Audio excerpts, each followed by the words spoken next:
Welcome to the YouTube Creators Hub podcast, where we help you conquer the internet one video at a time. We cover everything from how to start a YouTube channel to how to make a video go viral. And now, here's your host, the one and only Dusty Porter. Hello, everyone, and welcome to episode 321 of the YouTube Creators Hub podcast, the #1 YouTube show on the planet. I have data to back that up, I promise. I just wanted to say thank you, first and foremost, to all of you who listen to this show each and every week.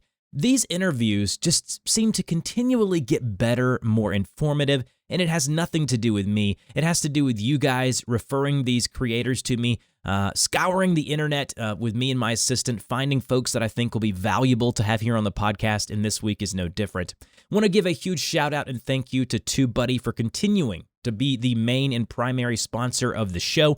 If you don't know who or what Tubebuddy is, please use our link and you'll get a free 30-day trial. That's right, a free month of using every tool and feature that Tubebuddy has to offer. And man, it is a lot of stuff. So definitely go check that out if you haven't already. Also, we are making a huge change to our Patreon tiers. I found out that the most beneficial thing or the most interesting thing for you guys is the shout out once a month for your YouTube channel or link of choice. And so we have reduced that tier to be just $5. So if you go over to patreon.com/DustyPorter and you support us at the executive producer tier, which is only $5 a month, literally less than a coffee, it helps us continually be able to, support the show, supports me and the time that I invest in the show, and you get something out of it as well. Not to mention you get access to our creator Discord and just the kind of behind the scenes look of kind of what goes on here and anything that will come down the pipeline in the future. So really quickly, we have Randy Engler, Nathan Miller, Matt Leidy, Into the Brick of It, Don, Corbin White, Korimic, Anthony P., James Adams, William F., Stephen Reek, Silas Swaim, and Joshua Griffin. All of you guys are executive producers or even beyond that at the channel and analyst tier as well. Definitely click on that and you can support us over there, and it's another great way for the show to get supported, and it's fan funded, and it's just $5. Hopefully you will, find some interest and value there. If the show's ever brought you value, of course, don't do it just because you feel like you have to. Only if we brought you value. All right, so another little last minute thing before we jump into this week's interview. Don't forget that we have a Google form in the show notes that takes literally 5 minutes. If you think you or someone that you know would be a great fit for the show here on the podcast, definitely submit that form. Let me know who to get in touch with. I have found some of my best guests, maybe about 15 to 20% of my guests here on the show come from that form. Definitely take the time to do that if you feel ready for the show. All right. Don't forget to subscribe. It's absolutely free here on the podcast, whether it be Apple, Google Play, Spotify, Stitcher. We are everywhere. Definitely do that if you have not already. With all of that out of the way, let's jump into this week's conversation. Hello, everyone, and welcome to this week's conversation on the YouTube Creators Hub podcast. Super excited today to be joined by Joel Drew from the JoelCreate YouTube channel. He's an online entrepreneur, digital artist, and tutorial video maker over on his JoelCreate YouTube channel. He does live streams every Wednesdays, and he has grown his community to over 25,000 subscribers, has got a great business model with paid courses and classes and tutorials all spanning from his YouTube channel. Joel, how you doing today? I'm very good, Dusty. Thank you for having me. Absolutely. Of course, when we first got started, my dog decided to bark. Been on there sleeping all day long. That's the beauty of podcasting. But you know what? The show does go on. So let's talk about the origin of your channel. So JoelCreate is the name of the channel, and you do a lot of tutorial, how-to type content over there, and then you've kind of merged from that and have done some more paid kind of classes and courses. So just give us the entire story. What's the story of the channel? And don't hold anything back. Tell us exactly kind of what's happened. Yeah, sure. So, I think like a lot of people, when we had sort of the lockdowns with the pandemic, I think a lot of people sort of ventured into different hobbies, and mine was treating myself to an iPad at the time and an Apple Pencil, just because I've always had a history in art, whether that's more on the sort of computer side of things and, using Photoshop since I was a kid. But that was my purchase. And being that we were all locked down because of the pandemic, we had quite a quiet New Year's Eve, and I just had an idea for a TikTok of just merging, 2020 into 2021. I popped it online on TikTok, and it got a few thousand views very quickly. And I mean, overnight, I was hooked. The next day, I was straight downstairs, drawing first thing in the morning, and then in the afternoon as well, and putting up 2 drawings a day over there. And that very quickly grew. When I think back to it, it feels like it went on for months, but in reality, it was very, very quick how quickly the whole brand grew. And my second TikTok alone got over 500,000 views. I think I was sort of riding the last wave of the pandemic, big amount of views for a lot of creators, and obviously there's lots of people sort of stemmed from the lockdowns, but after that, we very quickly reached the TikTok Creator Fund requirements. And from there, I had another video go viral, and it now currently sits at 3 million views. And from there, everybody was just asking me constantly, how do we do this? Is it easy to do? Could you teach us how to do it? And I mean, I set the channel up a couple of weeks later just in anticipation of maybe doing a tutorial. And then one day I just decided, I'm going to do it. Everybody keeps asking me for this. There's quite a lot of demand there. And I put my tripod on the dining room table and weighed it down with a few books. And it feels quite clunky to look back at that now. But I put my first video up, and it spanned very quickly. And with only a few months into that, we hit YouTube Partner Program, and I've been uploading weekly tutorials over on YouTube since January 2021. So and here we are now, still doing the tutorials, and like you mentioned, the live streams every Wednesday as well, which are great fun. And as you mentioned, I've sort of spanned into Patreon a lot more as well, where I provide additional tutorials for anyone who wants to support me over there. So that's pretty much the full story, and it's been a whirlwind, but I've enjoyed literally every minute of it. So I want to ask you now, what would someone get if they came to your YouTube channel? They're listening to this. What would they come to expect? And you focus on a specific software, whereas I do any and everything as far as technology goes, as far as software. You actually focus on one piece of software called Procreate. So explain what Procreate is and kind of what you do on the channel. Procreate's a wonderful app. It's a digital sort of art-based program, but it's super easy to use. I mean, when I think of it in comparison to like Photoshop, that can be quite daunting to a lot of people. But Procreate's super intuitive to use, and my videos are primarily, as you mentioned, sort of based around that. Because it's got quite a big following as an app. It's always referenced in a lot of Apple's sort of keynotes and stuff like that. So it's very popular with Apple themselves. So I saw that there'd be a lot of longevity in there.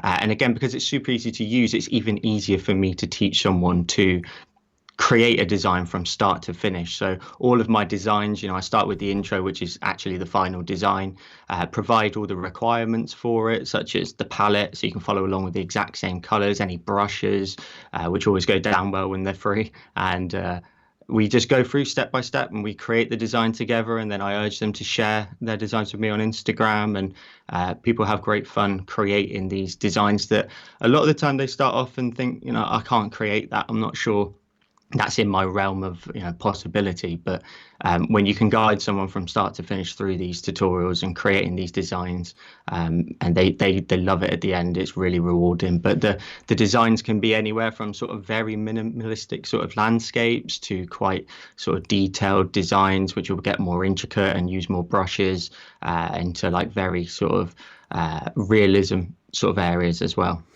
And you've gotten into live streaming as well. So every Wednesday you do a weekly live stream. Talk about that for a minute. And from what I've seen from kind of looking at your channel and going back and watching some of these can last upwards of 2, 3, even beyond hours on your channel. So talk about why you got into streaming and what you think the benefits are for YouTube creators. Yeah, the benefit is undoubtedly your followers being able to get to know you on a level that is a lot more personal, a lot more relaxed.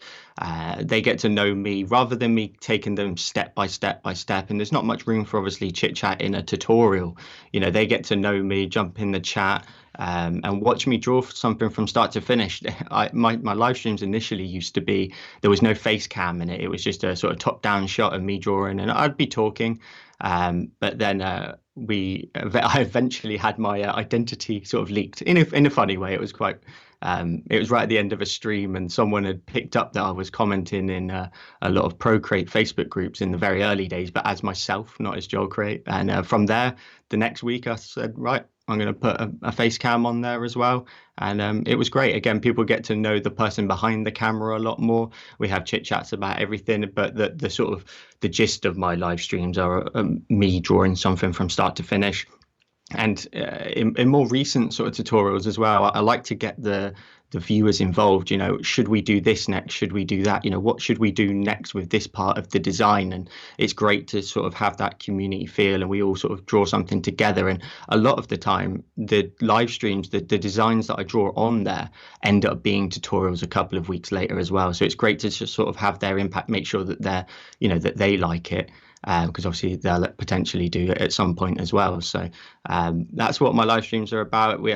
They used to go on for a lot longer, but we've sort of whittled them down because my audience is very understanding that you have to, with drawing and art in any form, you've got to be really sort of feeling it, and in the moment you've got to be up for it, sort of thing. And they're very, very understanding. They're a wonderful community, but they're very understanding that if I'm not feeling it that day, it's been a long day at work, or anything else going on, they're happy for me to take a break. They don't hold it against me, and Sure. They like to joke about it. But. Yeah. And what have you learned from streaming? What are some things that you've learned, and some pointers and tips that you could give kind of rapid fire to the folks listening who are like, man, I'd love to stream, or I started streaming and I'd love to know how to do it better?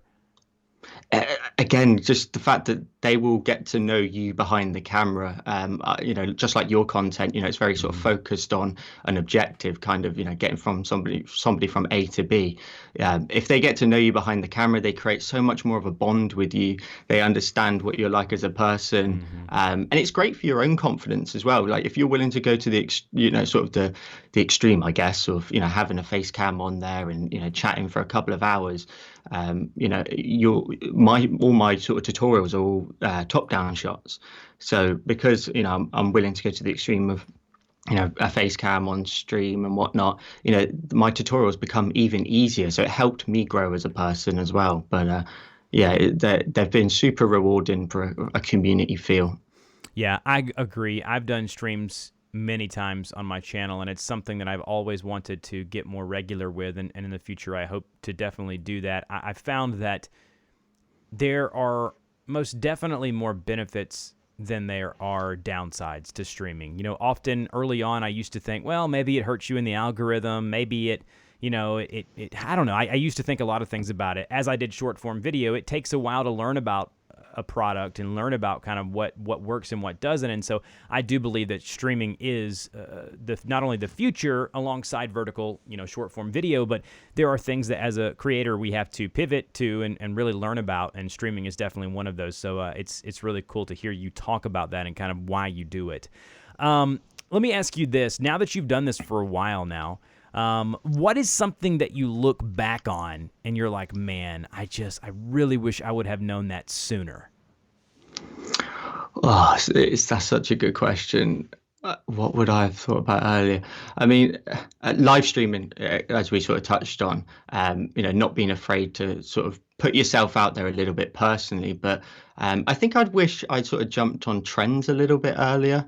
Like if I'd have known that, when things are trending, such as Squid Games, when that was trending, a design of that would have been really good, because it's all everybody's talking about. And if they can create a design that also their friends can relate about, that's definitely something that I want to focus on going forward as well. But otherwise evergreen content, making sure, just very straightforward things that if you're used to the app and how it works, simple things such as copy and paste are things you don't really consider on a day-to-day, but somebody brand new to the app is probably considering how to do that. Getting a few videos out there that are evergreen and people, beginners can use it, or even people that are more advanced that have got more knowledge. There's a lot of different ways to do sort of the same thing, and it may be an easier solution for them. And I think also just the impact on another point, the impact that these videos would have on a lot of people, and the joy that they will get out of it, because that's such a huge motivating factor for me, that they get so much joy out of doing the tutorials and an escape. I get so many messages from people that say, how much it gives them sort of a break from maybe sort of, health issues that they may be going through, or family issues. And if I'd have known that right at the beginning, I think you're less hesitant to, create your first tutorial, and because you don't think someone's going to enjoy it quite that much. But when you get messages like that come through, you realize you're really doing some good for a lot of people, and that would have been a huge motivating factor at the very beginning, had I known that, how much joy it would bring, and kind of a release for a lot of people. What has been the best words to say would be, what has been the strangest or most thing that you've kind of found out or learned from being a creator now for a few years that you just didn't expect? Like, looking at it, you're like, man, I did not expect that. Like, this is not what I expected going in. Maybe misconceptions that others have about creators. That's a great question. I think there's a lot of skepticism that when you put a video out there, the skepticism of sort of facing trolls potentially, that was quite a strange thing to consider, that, someone's going to be sort of out to get you and you've done nothing wrong, kind of thing. But it's kind of strange to find what I would deem a community of enthusiasts that are all so positive. I mean, it's very much like a 99.9% of people in this sort of space are so positive. And I guess you could call that kind of strange in a way, because usually a lot of the time, people are willing to comment on things about you unnecessarily, but in this space, they're just so positive and happy and grateful for the content that I guess in this day and age, you could find that a little bit strange, I presume. Absolutely. I could not agree more. What are some tips you've learned about community building? Because I think that's, going to your live stream and seeing all the folks that are interacting with you. Community is a big deal, right? Like, for what you're doing and for creators as a whole. How do you build community, and what have been some things that you've learned that have helped you build that solid community over on the JoelCreate, brand? Engagement. Absolutely. Engagement on everything. I will open my phone hundreds of times a day to just go onto Instagram. And if, like I said, sort of when people finish their tutorials, I want them to tag me in them on Instagram. I want to see how they did, right. Provide me with feedback and commenting on their designs, and just letting them know that they did like a terrific job, and, completing sort of the circle, I guess, of, giving them that recognition back is vital. And I think that's also helped grow sort of the Patreon side of things as well. And they're very loyal, very enthusiastic users of the app and sort of my tutorials. And we have a Discord link to the Patreon as well, which is half public and half Patreon only. So when they join up, they can engage with other people that are also very enthusiastic about what they did. And they, even if, a tutorial just went up just earlier today, they'll share it all in there, and they've all done the same tutorial and share how much they enjoyed it. And I'm in there chatting with them. And in the early days, when the community was a lot smaller, you can be a lot more personal, but keeping that up is hard. But it's definitely something that is absolutely key. It's just engagement, recognition of people's efforts and time that they've put into your videos. In this sort of space, it's a little bit different. It's not consuming video and then when the video ends, that's it. They're following along step by step, pausing and playing and watching the whole video back and creating the same design as you. So, absolutely giving them sort of just a little something, just a little bit of your time to go back. And I still manage to do it now. And I want to continue to make sure, I'm speaking with as many people as possible. Man, that is so good. You are so true on that. The engagement it makes them feel, I've talked about this before, Joel, it makes them feel part of it. It makes them feel like they're part of the content creation themselves. And for forever in media, that's been a big deal. Why do you think reality TV is so big? Because they have so much engagement and they feel like they're a part of it, right? Because it's kind of more real. And so now I want to transition, speaking of real, to talk about money and monetization. You mentioned you were part of the TikTok kind of stipend early on, and then you're part of the YouTube partner program. So if you would, a creator like yours, 25,000 subs on YouTube, a huge following over on TikTok, what's your strategy for monetization? And if you don't mind, just kind of share estimates of kind of what you would make each month through those different means. Yeah, TikTok is a funny place. You can have a lot of views, you can have a lot of followers, but in terms of monetization, it translates to pennies. It's more just to sort of expose the brand, I guess, for me, and continue to grow it and put the effort in. But they're so far off in comparison to sort of the YouTube partner program that they've got a lot of sort of work to be doing over there. But YouTube is probably sort of my third highest sort of revenue. Without getting into sort of specifics on numbers, it's a couple of £100 a month over there on YouTube in terms of AdSense. And not only that, that's a couple of things such as on live streams, donations, or now you've got the option to gift memberships, and that's a really useful tool. But yeah, donations and memberships for sure. But Patreon is the largest out of it. I'm currently at over 270 patrons over there, all paying anything between sort of £3 and £12, and that roughly translates to exactly the same now in dollars. So $3 to $12 a month for different tiers of content. And that is a huge amount of the revenue that comes in on that side of things. And again, they're wonderful people over there, and I'm forever grateful for their support. But and then the other one is selling digital brushes as well for Procreate. So the app is great because you can import a lot of content from external sources, and as a creator, you can create your own brushes. And I sort of tie them into tutorials to give them some more worth.